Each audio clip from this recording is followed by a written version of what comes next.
और आप देख रहे हैं प्रदेश समाचार। आज हम आए हुए हैं मर्दा हमीदपुर गांव में, जहां हम बात करेंगे प्रधान जी से गांव के विकास को लेकर, समस्याओं को लेकर और उनसे जुड़े समाधान को लेकर। तो आइए जानते हैं। नमस्कार प्रधान जी, हमारे चैनल में आपका बहुत बहुत स्वागत है। सबसे पहले आप अपना परिचय दीजिए। नमस्कार, मैं इंद्रदेव सिंह ग्राम मड़ाहीपुर से प्रधान हूँ। और देखो, हमारा विकास के ऊपर जो फोकस रहेगा बहुत ये इसके मामले में बहुत ज़्यादा रहेगा कि आजकल देखो सरकारें पैसे देती हैं, विकास के लिए देती हैं, का जो कार्य कराती हैं विकास के लिए पैसे देती हैं। तो इसलिए हमारा मुख्य फोकस रहेगा विकास के ऊपर। ठीक है। तो अभी तक जो अभी समथिंग 9-10 महीने ही हुए ना आपको प्रधान पद पर, तो क्या क्या विकास करा दिया? देखो, हमारे गांव में समस्या थी ज़्यादातर कीचड़ की। अभी इधर कोने पर हमारे कीचड़ था, वहाँ में थोड़ा सीसी कार्य करा दिया है, इंटरलॉकिंग करा दिया है। जो गांव की समस्या थी वो हमने पूरी करा दी है। फिलहाल तो यही काम हो पाया है। अभी आगे अभी जैसे योजना आएंगी। पंचायत घर कंप्लीट है आपके यहाँ? हाँ, हमारे यहाँ पंचायत घर कंप्लीट है और ये बना हुआ है, पहली योजना में बन चुका था ये। और अभी स्कूल पे कार्य करा दिया था, स्कूल में टाइलीकरण हुआ है हमारे यहाँ पे, और ये सब काम हुए हैं। आंगनबाड़ी भी है? हाँ, आंगनबाड़ी केंद्र अभी फिलहाल नहीं है, उसके लिए हम कोशिश कर रहे हैं कि आंगनबाड़ी केंद्र हमारे गाँव में बन जाए। तो प्रधान जी, जैसे ये सफाई कर्मचारी कितने कितने दिन बाद आते हैं यहाँ पर? तो वो सफाई कर्मचारी हमारे उस पर गाँव में लगा हुआ है, वो सफाई कार्य भी चल रहा है सुचारू रूप से। कितने कितने दिन में आते हैं?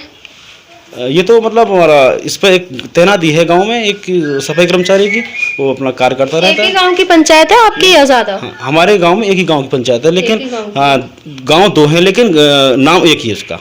अच्छा, गांव दो है। हाँ। तो कर्मचारी भी एक ही है, सफाई कर्मचारी भी एक ही, सफाई कर्मचारी भी एक ही है। तो सभी तरीके से ठीक से सफाई करते हैं वो? हाँ, सफाई सुचारू रूप से चल रही है, उसमें कोई मतलब वो नहीं है। प्रधान जी, जिस तरीके से आप बता रहे हैं उस हिसाब से तो नहीं लग पा रही है, क्योंकि अभी हमने एंट्री की है। देखिए, नालियाँ इतनी बुरी गंदगी हो रही है, उसमें भरी पड़ी हैं। उसके भी आपको बताता हूँ कि नाली की जो पहले जो प्रधान रहे हैं, उनकी समस्या ये थी कि उन्होंने नाली जो बनवाई थी वो गलत तरीके से बनवाई थी। अब उसको हम चाह रहे हैं कि नए सिरे से बना के, वो पहले नाली थी वो अट गई, अब उसको हम क्या कराएंगे, उसको खुलवा करके उसका जो पानी है ना तालाब में लेकर जाएंगे। ये हम पास तालाब है, अब जो नाली है उसका कोई निकास नहीं है पानी। उसके लिए हम नाली बनवा रहे हैं, उसको हमने कार्य अभी चालू हो जाएगा, उसके लिए हम नाली का प्रबंध करा देंगे। तो कोई और समस्या जो गांव के विकास को लेकर रखना चाहते हैं चैनल के माध्यम से?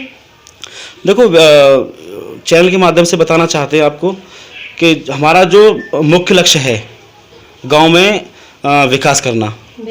जो हमारे वृद्धा पेंशन है उनको बनवाना, क्योंकि हमारे पास शिकायत आती है कि प्रधान जी हम बहुत गरीब हैं, हमारे जो जीवन यापन नहीं हो पा रहा है। जैसे वृद्ध लोग जो आते हैं, वृद्ध लोग हैं और विधवा पेंशन है, उस पर मुख्य फोकस रहेगा ताकि उनको मतलब कोई सेवा मिल सके। हाँ, बहुत अच्छा प्रधान जी। तो ये बताइए, जैसे आप पेंशन बंधवा रहे हैं, विधवा है, वृद्धा है, तो कितनी महिलाएं हैं ऐसी विधवा? महिला हैं लगभग ऐसे आपको मैं लगभग ही बता सकता हूँ, करीबन 30-35 महिला हैं। तो 30-35 में ऐसी कितनी महिलाएं जिनकी पेंशन आ रही है कंटिन्यू? लगभग 15-16 महिला हैं। 20 महिला ऐसी हैं कंटिन्यू से आ रही है। अभी उनकी थोड़ी सी जो बाकी जो महिला बच रही हैं उनकी अभी प्रोसेस में है वो हाँ, वृद्धा पेंशन टोटल मिलाकर अभी तक 20 आ रही है। हाँ, नहीं तो 20-30 अगर तुम मिलाओगे करीबन 30 विधवा मान लो। 30? हाँ, 30 वैसे मान लो। अच्छा, तो प्रधान जी विकलांग लोग कितने होंगे? विकलांग हैं लगभग मिल जाएंगे, 15-16 आदमी विकलांग हैं। 15-16 है आपके गाँव में? हाँ, विकलांग कुछ ज़्यादा है। तो फिर उनकी पेंशन आ रही है? हाँ, कुछ की पेंशन बंधी हुई है, कुछ की अभी प्रोसेस में है, चल रही है। वो भी करा देंगे। आपके हाथों से बंधी है कुछ पेंशन? ना, कुछ पेंशन हमारे हाथों से ही बंधी है, कुछ पहले बन चुकी हैं। अभी तो हमारा टाइम इतना हुआ है। इनकी जो % ये कितने % पे बंधनी चाहिए? देखो, विकलांग के ऊपर है कितना, वो तो अपनी विकलांगता के ऊपर है। कितना स्टार्ट जो होती है कितने % से होती है?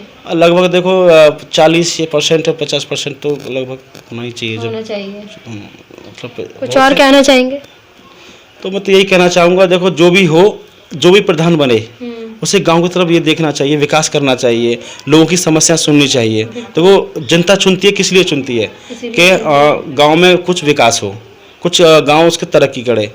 इसलिए तो मैं तो यही कहना चाहूँगा। आचार संहिता लगी हुई थी, काम रुके हुए हैं प्रधान जी। जैसा आपकी सोच है कि जब प्रधान जी को जो चुनते हैं तो गांव के विकास के लिए चुनते हैं, लोगों की सुनने के लिए, है ना? तो आप जैसे आगे जो आप कराने वाले हैं तो क्या कराना चाहेंगे? देखो अभी आप आचार संहिता की बात कर रहे हो, तो शायद आचार संहिता अभी ये तो उसके जो विधानसभा का चुनाव हुआ था, हाँ वो तो खत्म हो गई, लेकिन अभी एमएलसी का चुनाव होने वाला है, उसके बाद में आचार संहिता लगी हुई है, उसके बाद हम कुछ तो कार्य जो पेंडिंग में पड़े हुए हैं आपके काम, काफी सारे पेंडिंग में भी होंगे जो आप कराना चाहते हैं गांव में, तो क्या क्या काम है ऐसे जो कराएंगे? देखो हमारे गांव में जो काम है, जैसे लाइट्स हैं,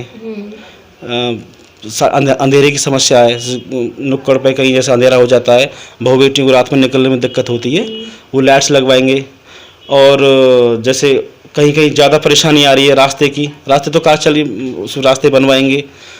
और यही समस्या गांव की समस्या, इसमें क्या नाम है, बिजली लाइट्स की समस्या है, वो अपन करा देंगे धीरे धीरे, सब कराएंगे। हाँ अभी जो प्रॉपर है ये लाइट की और इसकी है सड़कों की समस्या। हाँ सड़कों की समस्या है। अच्छा। और ज़्यादातर लोग बोलते हैं सड़कों की समस्या ज़्यादा होती है गांव में, कि रास्ते। तो प्रधान जी ये बताइए, मनरेगा के माध्यम से आपने क्या क्या कराया? हम मनरेगा के माध्यम से भी काम करा दिया है, लेकिन कच्चा काम करा दिया, अभी पक्का तो काम हुआ नहीं है अभी। कितने मजदूर काम कर रहे हैं आपके? लगभग हैं 200-250 मजदूर काम करते हैं। तो जो जॉब कार्ड जो बनवाते हैं 200-250 है आपके? जॉब कार्ड ज़्यादा है, लेकिन जो प्रोसेस में जो काम प्रॉपर काम कर रहे हैं वो 200-250 लोग काम कर रहे हैं। प्रधान जी ये और बताइए, ज्यादातर जैसे हम जाते हैं प्रधान जी से मिलते हैं, गांव में एंट्री करते हैं, तो समस्या आती है डीलर साहब को लेके, 1 यूनिट पे 5 किलो मिलता है तो वो कम बांट रहे हैं, तो ऐसी कोई समस्या बताइए। देखो अभी तक तो ऐसी कोई समस्या नहीं है, लेकिन मैं जैसे मिलता रहता हूँ, जाता पूछता हूँ, भाई देखो कोई समस्या हो आपकी तो आप हमसे बताएं, भाई ये डीलर कम दे रहे हैं या दे नहीं रहे हैं, तो आप हम समस्या बताएं हमको, उसका भी समाधान होगा। अभी तक लेकिन अभी हाँ, किसी ने बोला नहीं है कि कम बांटते हैं। हाँ अभी तो किसी ने बोला नहीं है। जी आप तो कह नहीं रहे, मुझे लग रहा है डीलर साहब आपके फ्रेंड होंगे, क्योंकि मैं गांव में आई थी तो कुछ लोग बोल रहे थे कम बांट रहे।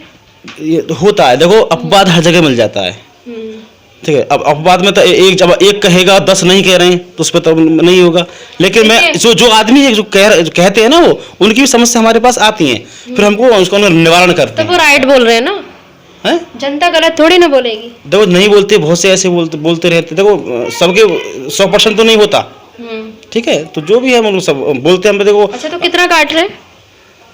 काटने का तो देखो मैं क्या बताऊँ, तो वो तो चलिए कोई नहीं, हम जनता ने हमें बोला। जो मैं डीलर से बात करता हूँ, भाई मैं तो ये कहता हूँ कि किसी को कम मत दो, मतलब ऊपर से आ रहा था, तुम्हें मतलब क्यों कर, हाँ तुम्हें समस्या क्या आ रही है? जो हमने अभी पब्लिक व्यू लिया था तो उन्होंने हमें बताया कि वो यूनिट पे जो काट के दे रहे हैं राशन, कुछ ऐसी समस्या आई थी, तो उसका हमने जाके बोला था, देखो जो समस्या हम आ रही है उनका निवारण करो। आप जब लोग शिकायत करेंगे तो आपको तो करना ही पड़ेगा। समस्या देखो अभी तो हम डीलर साहब से बात करते हैं। तो अच्छे की बताइए, आपके यहाँ प्राइमरी जो स्कूल है उसमें बच्चों का जो मिड डे मील मिलता है, खाना कैसा मिलता है और कैसी स्थिति है स्कूल की? स्कूल की बढ़िया स्थिति, आप जाकर देख भी सकते हैं। और मिड डे मील एमडी जो बनता है बड़ा सही बनता है, इसमें कोई क्या क्या मिलता है, कौन कौन से दिन? देखो चावल हैं और मतलब रोटी भी बनती हैं, और क्या नाम है, मंडे वाले दिन बच्चों को फल भी दिए जाते हैं। अच्छा। हाँ, ये सब कार्य होता है। कितने टीचर हैं उसमें? टीचर लगभग अभी तो देखो प्राइमरी में 3 टीचर हैं, 1 शिक्षा मित्र हैं। अच्छा प्रधान जी, जैसे अगर कोई इमरजेंसी केस पड़ता है तो पेशेंट को कहाँ लेके जाते हैं? देखो अब इमरजेंसी केस जो पड़ता है, अभी तो हमारे जो पेशाब आया नज़दीक कस्बा, वहाँ ले जाते हैं। अगर वहाँ जाकर पता नहीं चलता, जैसे इस बात नहीं बनती, अगर ज़्यादा इमरजेंसी केस है तो खुर्जा है, अलीगढ़ है, वहाँ पर। अच्छा, यहाँ पास में कोई हॉस्पिटल की व्यवस्था नहीं है। कुछ और कहना चाहेंगे प्रधान जी? देखो हमारी मतलब कहने का मतलब ये है, अब गांव में हमारा जैसे सामुदायिक स्वास्थ्य केंद्र नहीं है, उसके लिए हम चाहेंगे एक स्वास्थ्य सामुदायिक केंद्र हो, ताकि एक कहते हैं ना कि प्राथमिक उपचार यहाँ पर मिले, ये जरूरी होना चाहिए ये चीज़। और कुछ? बस यही है। थैंक यू प्रधान जी। जैसे कि हमने प्रधान जी से बात की गांव के विकास को लेकर, समस्याओं को लेकर और उनसे जुड़े समाधान को लेकर, तो प्रधान जी ने बहुत अच्छे से हमारे सवालों का जवाब दिया। तो इसी तरीके से देखते रहिए प्रदेश समाचार नेटवर्क, हिना कैमरामैन गुंजन पाठक के साथ। ऐसे ही वीडियोस देखने के लिए सब्सक्राइब करें प्रदेश समाचार नेटवर्क और लेटेस्ट वीडियोस के नोटिफिकेशन के लिए बेल आइकन दबाना ना भूलें।